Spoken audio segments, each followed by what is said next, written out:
আসসালামু আলাইকুম ভিউয়ার্স, কেমন আছেন সবাই? আশা করছি সবাই ভালো আছেন। আমি আলহামদুলিল্লাহ ভালো আছি। নতুন আরেকটি ব্লগ নিয়ে আপনাদের মাঝে চলে আসলাম। তো সকাল থেকে ব্লগ শুরু করে দিয়েছি। তো সকালে ঘুম থেকে উঠেই দেখি অঝোর বৃষ্টি পড়ছে। এতই বৃষ্টি পড়ছে যে কোনোভাবেই থামছে না আরকি। আর বৃষ্টির কারণে পুরো আকাশ অন্ধকারে ছেয়ে যাচ্ছে। মনে হচ্ছে যেন সন্ধ্যা হয়ে আছে, এরকমটাই লাগছে আরকি। আর গরম সেরকম বাজার ছিল না। কিন্তু কিছুই করার নেই। বৃষ্টির মধ্যে তো বাজারে পাঠাতে পারবে না। কোনো কিছুই পাঠানো সম্ভব নয়।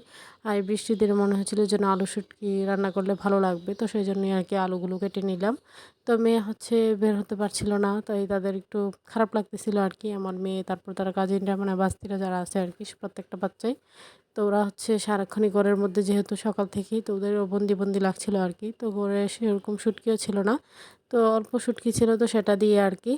তো গ্রামে থাকলে এরকমই কোনো কিছু একটা মিলিয়ে হচ্ছে রান্না করা যায় আর কি। তো যাই হোক, এদিকে দুপুরে রান্নাবান্নাও বসানো হয়ে গিয়েছে। তো এক পাশে হচ্ছে মাছ, আর এক পাশে হচ্ছে ভাত আর কি রান্না করে নিতেছি। তো এখানে হচ্ছে আর সেরকম কোনো কিছুই আমি আর মানে ক্যাপচার করিনি, যেহেতু বৃষ্টির দিন আর ভালো লাগতেছিল না। ওয়েদার ভালো থাকলে মন মেজাজ ভালো থাকে। তো এদিকে হচ্ছে দুপুর রান্নাবান্নাটা শেয়ার করতে চলে আসলাম। তো আজকে হচ্ছে দুপুর রান্নায় ছিল হচ্ছে শুটকি দিয়ে আলুর তরকারি, আর হচ্ছে মাছ বোনা আর কি। ফ্রিজে এই মাছগুলোই ছিল, তাই আর কি এগুলোই বোনা করে নিলাম। তো এগুলো দিয়ে আর কি আজকের খাওয়া দাওয়া, বৃষ্টির দিনে কি আর করার। তো যাই হোক, এগুলি আর কি। তো আমি হচ্ছে এখানে দোকানের খাবারগুলো আর কি রেডি করে নিতেছিলাম, যেহেতু বৃষ্টির মধ্যে এসে এতক্ষণ দাঁড়িয়ে নেওয়াটা খুবই কষ্টকর, তো সেই জন্যই আর কি। তো আমি সব কিছু আর কি রেডি করে রাখতেছিলাম। তো সবার কাছে আমার ছোট্ট একটি রিকোয়েস্ট, কেউ স্কিপ করবেন না, পুরো ভিডিওটি দেখে নেবেন। আর আমার ভিডিও দেখে যদি আপনাদের ভালো লেগে থাকে, লাইক কমেন্ট শেয়ার করে দিবেন। আমার ছোট্ট চ্যানেলটিকে সাবস্ক্রাইব করে সবাই পাশে থাকবেন, আর বেল বাটনটি বাজিয়ে দিবেন। তো বিকেলবেলা হচ্ছে ছোটো ভাই এসে আর কি আম দিয়ে গেল, যেহেতু বিকেলবেলা বৃষ্টি থেমে গিয়েছে। তো কিছুদিন যাবত হচ্ছে আসার কথা, তো হঠাৎ করে চলে আসলো আর কি। তো এসে হচ্ছে আমগুলো দিয়ে গিয়েছে আর কি আপনাদের ভাইয়ার কাছে। তো আপনাদের ভাইয়া হচ্ছে আবার পাঠিয়ে দিয়েছে। এদিকে আমার মেয়ের জন্য অনার্সও কিন্তু আম পাঠিয়েছে, সাথে খুদও পাঠিয়েছে, যেহেতু আবার ধান নেওয়া শেষ হয়ে গিয়েছে। এখন তো ধান নেওয়ার সিজন আর কি। তো যাই হোক, আমরা হচ্ছে আমগুলো আর কি এখানে ঢেলে নিতেছিলাম, দেখতেছিলাম আর কি। আর আমগুলো দেখতে খুবই সুন্দর ছিল, আর খেতে খুবই মিষ্টি আর কি। তো আমার মেয়ে তো দেখে খুবই এক্সাইটেড, সে হচ্ছে প্রথমেই প্যাকেট নিয়ে বসে পড়লো। আর খুদগুলোও দেখতে কিন্তু খুব সুন্দর ছিল আর কি।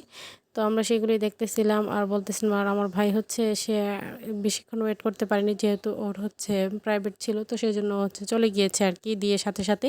তো আমি এখানে আমটা ছিলিয়ে নিয়ে খাচ্ছিলাম, তো মেয়ে বলতেছিল তাকেও একটা ছিলিয়ে দিলাম আর কি।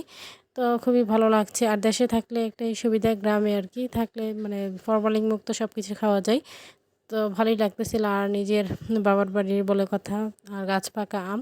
তো যাই হোক, মেয়ে হচ্ছে খাটতেছিল আর খাইতেছিল আর কি। তো ওর মতন বয়সে আমরাও হচ্ছে এরকমভাবে আম কুড়িয়েছি, কত কত আম যে কুড়িয়েছি যা বলার ভাষা নেই। তাছাড়া হেঁটে হেঁটে খেয়েছিলাম, তো সেটা দেখে অনেক মনে পড়তেছিল আর কি। তো সে তো খুবই খুশি মনে খাচ্ছিল, ভালোই লাগতেছিল। আর বাচ্চাদের আনন্দ দেখাটা বা দেওয়াটা, সেটাই মেইন। তো যাই হোক, এদিকে হচ্ছে মেয়েকে আবার ডেকে নিয়ে চলে আসলাম, যেহেতু সন্ধ্যা হয়ে গিয়েছে। তো সন্ধ্যায় হচ্ছে মুড়ি মাখা করে নিয়েছি। তো এখানে হচ্ছে মুড়ি মাখা সবাই মিলে খাবো। তো আমার মেয়ে হচ্ছে আমাকে একটু ডিস্টার্ব করতেছিল, যার জন্য হচ্ছে ক্যামেরাটা নড়তেছিল আর কি। তো আজকের ভিডিও এই পর্যন্তই। সবাই ভালো থাকবেন, সুস্থ থাকবেন, আমার পরিবারের জন্য দোয়া করবেন। আশ্বিন স্যারকে দেখে সবাই মাশাআল্লাহ বলে দিবেন। এই তো, সামনে নতুন কোনো ভিডিও নিয়ে আবার চলে আসবো আপনাদের মাঝে। তো আল্লাহ হাফেজ।